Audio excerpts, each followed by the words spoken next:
હું છું કૌશિક પટેલ અને તમે મારી સાથે જોડાયેલા છો જ્ઞાનજ્યોત ગ્રુપ ટ્યુશનની YouTube ચેનલ ઉપર. ભાગ 1 અને ભાગ 2 ની અંદર આપણે સ્વાધ્યાય 2.1 ની પ્રસ્તાવના અને સ્વાધ્યાય 2.1 ના દાખલા આપણે જોયેલા. આજે આપણે વાત કરવી છે સ્વાધ્યાય 2.2 ની પ્રસ્તાવના, જેની અંદર બહુપદીના શૂન્યો શોધો. તો પહેલો નિયમ છે, બહુપદીના શૂન્યો શોધવા હોય તો આપેલ બહુપદીના અવયવ પાડો. અવયવ પાડવા માટે પહેલું કામ એ કરવાનું કે જોવાનું એનું અંતિમ પદ પૂર્ણવર્ગ છે કે નહીં. નથી. અંતિમ પદ પૂર્ણવર્ગ ના હોય તો અંતિમ પદના એવા બે ભાગ પાડો કે જેનો સરવાળો 7 થાય. સમજ પડી જશે. ફરી એક વખતે શું કહીશું? અંતિમ પદ કયું છે? 10. 10 ના એવા બે ભાગ પાડો જેનો સરવાળો 7 થાય. તો આપણે કહીશું 5 દુ 10. સરવાળો કરવો એટલે બંને ચિહ્નો સમાન. જવાબ લાવવાનો 7, ધન લાવવાનો છે પ્લસ, તો માટે બંનેને પ્લસ. રાઈટ? અગાઉના આપણા ઇન્ટ્રોડક્શન વિડિયોની અંદર વાત કરી હતી કે આનો અવયવ પાડવો હોય તો ડાયરેક્ટ x + 5 x + 2. ક્લિયર? તો આપણે લખી દઈશું, થોડુંક વધારે લખવું તો x² + 5x + 2x + 10.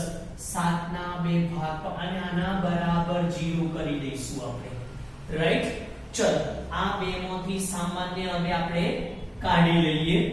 આમાંથી સામાન્ય x તો x + 5, આમાંથી સામાન્ય 2 x + 5 બરાબર 0. માટે શું થશે? આના બે અવયવ x + 5 x + 2 બરાબર 0. હવે બંનેને 0 સાથે સરખાવીએ માટે x + 5 બરાબર 0 અને x + 2 બરાબર 0. x ની કિંમત શોધી દઈએ. x બરાબર √5 અને x બરાબર √2. આ જે જવાબ મળ્યો તે બહુપદીના શૂન્યો કહેવાય. રાઈટ? આમ બહુપદીના શૂન્યો -5 અને -2 છે.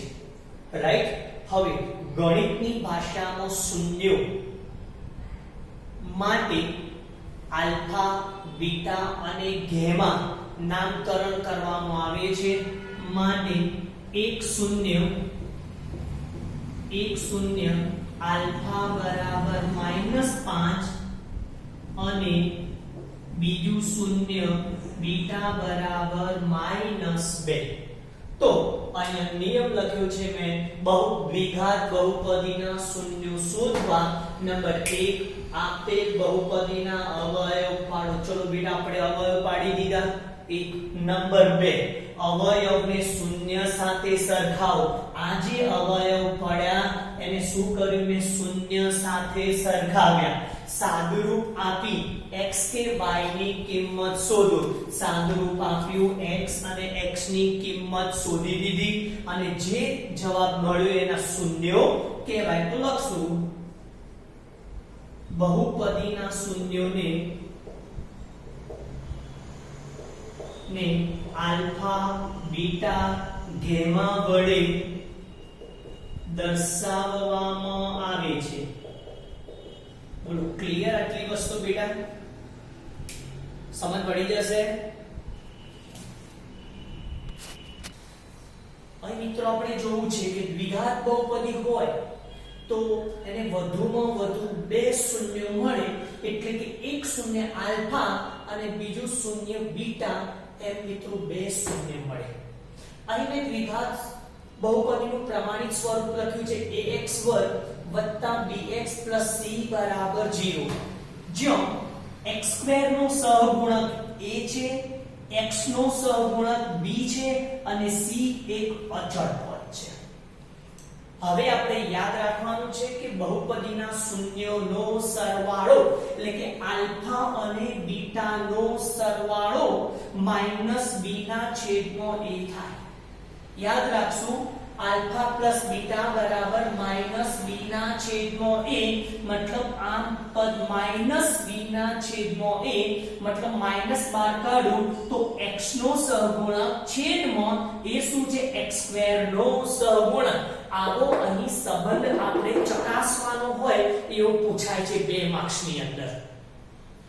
નંબર 2 શૂન્યનો ગુણાકાર આલ્ફા ઇન્ટુ બીટા બરાબર c ના છેદમાં a. c ના છેદમાં a મતલબ અચળ પદ ભાગ્યા x² નો સહગુણક. ફરી એક વખત શૂન્યનો સરવાળો આલ્ફા પ્લસ બીટા બરાબર -b ના છેદમાં a અને શૂન્યનો ગુણાકાર આલ્ફા બીટા બરાબર c ના છેદમાં a. એક માર્ક્સ એમસીક્યુ માં પણ પૂછાઈ શકે એવું છે. હવે એક વિચિત્ર પ્રકારનો એમસીક્યુ મેં અહીંયા લખ્યો છે. તો આ જો આપણી પાસે બે પરિણામ છે તો 1 ના છેદમાં આલ્ફા પ્લસ 1 ના છેદમાં બીટા બરાબર ખાલી જગ્યા. તો જોઈએ કેવી રીતે ખાલી જગ્યાને આપણે સોલ્વ કરીશું.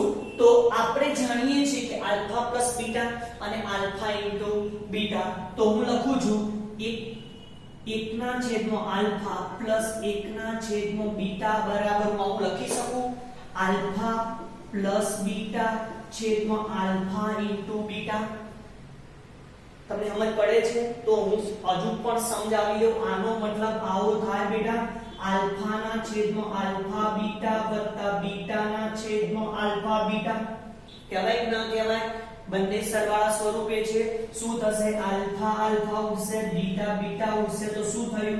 1 ના છેદમાં બીટા વત્તા 1 ના છેદમાં આલ્ફા. આવી ગયું બેટા? જાણો છો? સમજ પડે છે તમને લોકોને? ફરી એક વખત આ લાવવું હોય આપણે શૂન્ય જાણીએ છીએ આલ્ફા પ્લસ બીટા છેદમાં આલ્ફા ઇન્ટુ બીટા. રાઈટ? ચલો હવે આનો મતલબ એ થયો કે આલ્ફા ના છેદમાં આલ્ફા બીટા વત્તા બીટા ના છેદમાં આલ્ફા બીટા.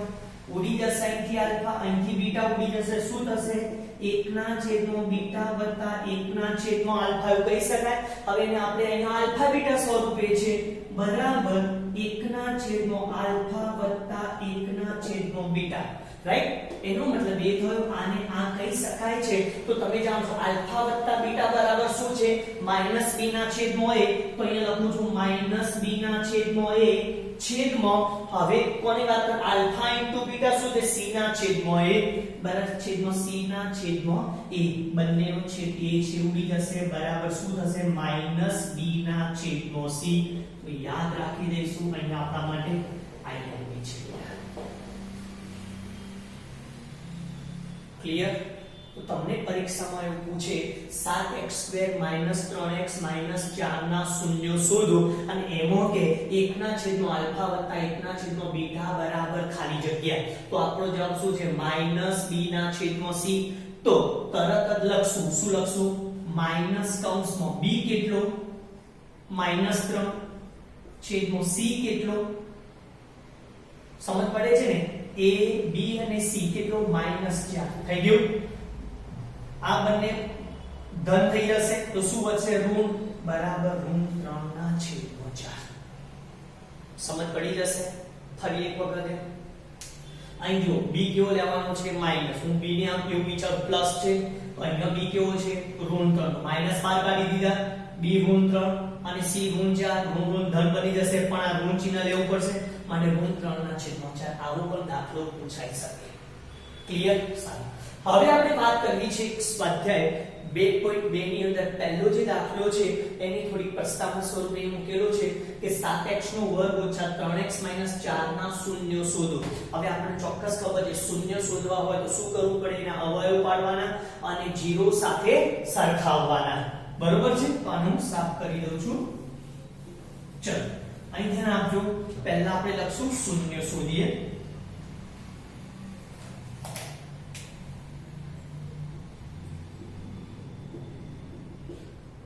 શૂન્ય શોધવા અવયવ પાડો શૂન્ય સાથે સરખાવો. આ તમારી સમજૂતી માટે લખી રહ્યો છું. તો અહીં આપણો છે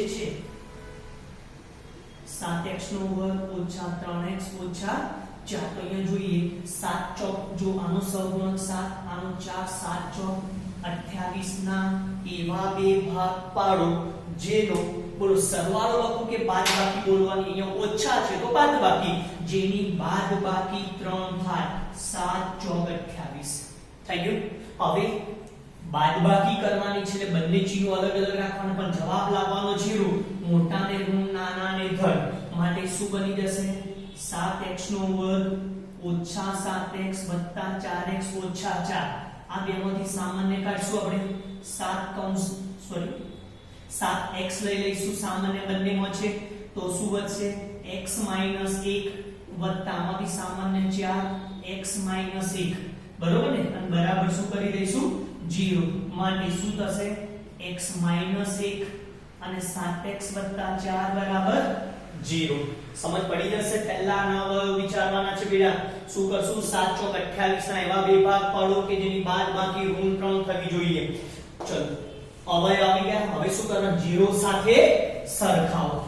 ચલો હું અહીંયા 0 સાથે સરખાવું છું. x - 1 બરાબર 0 અને બીજું શું લખશું? 7x વત્તા 4 બરાબર 0. તો x બરાબર શું થશે? 1 અને 7x બરાબર શું થશે? આ ઋણ 4 માટે x બરાબર ઋણ 4 ના છેદમાં 7. માટે 1 આલ્ફા બરાબર 1 અને બીટા બરાબર ઋણ 4 ના છેદમાં 7. આપણે ક્યાં સુધી આવી ગયા? શૂન્ય શોધો. તો આપણે શૂન્ય શોધી દીધા. હવે આપણને શું કહે છે?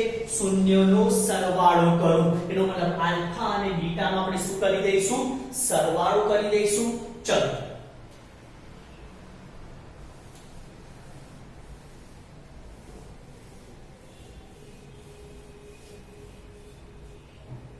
હવે લખશું આપણે શૂન્યનો સરવાળો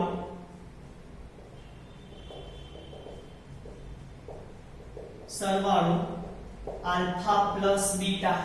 આલ્ફા કેટલો આવ્યો? 1 અને બીટા કેટલો છે? પ્લસ -4 ના છેદમાં 7. લસા કેટલો લઈ લઈશું? 7 લઈશું ને. આને ગુણશું 7 એકા 7. શું થશે? ઓછા 4 બરાબર શું થશે? 3 ના છેદમાં 7. રાઈટ. હવે જોઈએ એને આની સાથે સરખાવવા છે. 3 ના છેદમાં 4. બરોબર ને? ચલો જોઈએ કેવી રીતે થશે. 3 ના છેદમાં 7 તો શું થશે? 3 એ ક્યાં છે? અહીંયા છે. રાઈટ. તો આપણે લખશું 3 એ શું છે? માઈનસ કૌંસમાં. સમજો માઈનસ કૌંસમાં b નો સહગુણક. b નો એટલે કે x નો સહગુણક કેટલો છે? -3 લે -b. આમ લખી શકું બેટા. આપણે જો તો 3 ના છેદમાં 7 બરાબર -b ના છેદમાં a થઈ ગયું. કૌંસમાં આપણે લખશું બરાબર માઈનસ કૌંસમાં x નો સહગુણક. સમજો બેટા છેદમાં એ શું છે? x² નો સહગુણક. ક્લિયર? b માઈનસ છે. b કેવો છે? -3 માઈનસ માઈનસ પ્લસ છે. અહીંયા સમજ પડી જશે. તો શું લખ્યું આપણે? શૂન્યનો સરવાળો. હવે વાત કરવી છે શૂન્યનો ગુણાકાર.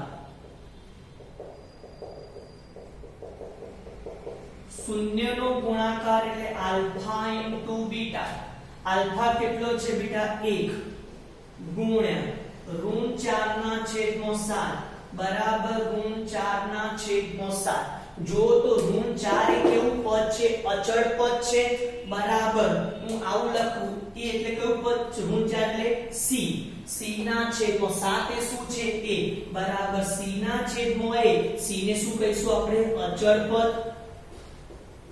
છેદમાં એ શું છે? x² નો સહગુણક છે. છેદમાં x² નો સહગુણક છે. એકદમ સરળ છે બેટા ચેપ્ટર. મજા આવે એવું છે. ફક્ત એના સૂત્રો આપણને આવડતા હોવા જોઈએ. ફરી એક વખતે શૂન્ય શોધી લઈશું. શૂન્ય આલ્ફા અને બીટા મળે. હવે શું કરવાનું કે છે સરવાળો કરો આલ્ફા પ્લસ બીટા 1 + ઋણ 4 ના છેદમાં 7. પછી આનો સરવાળો આવો ન કરતા ઋણ 3 ના છેદમાં 7. કેમ ન થાય? કારણ આ પૂર્ણાંક છે અપૂર્ણાંક છે માટે લસા લેવો પડે. નોંધ લખી દઉં છું.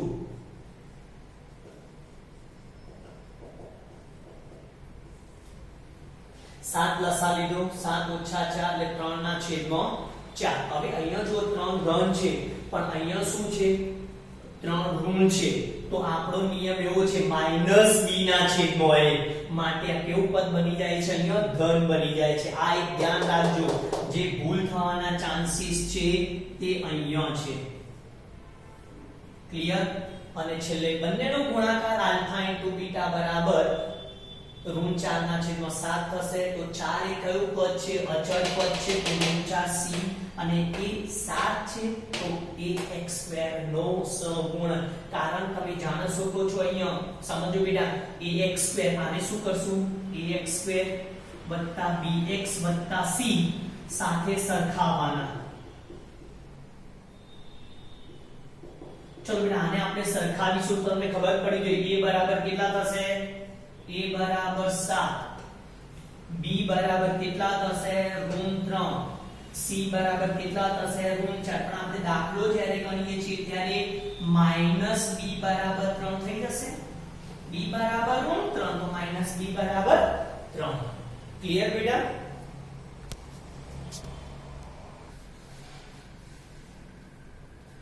અહીં મિત્રો હવે આપણે જોવું છે કે શૂન્યના સરવાળા અને શૂન્યના ગુણાકાર ઉપરથી બહુપદી કેવી રીતે નક્કી કરવી. આપણે જાણીએ છીએ કે શૂન્યનો સરવાળો બરાબર આલ્ફા પ્લસ બીટા અને શૂન્યનો ગુણાકાર બરાબર આલ્ફા * બીટા. તો એક યાદ રાખી લઈશું બહુપદી px બરાબર x² minus alpha plus beta * x plus alpha beta. સમજ પડી જશે? આને યાદ રાખવા માટે આપણે આવું તો જાણીએ છીએ, આપણે ચોક્કસ ખબર છે x² minus x plus c આ અચળ પદ. રાઈટ? હવે જે બીજું પદ જે છે એની આગળ સરવાળો મૂકી દેવાનો છે.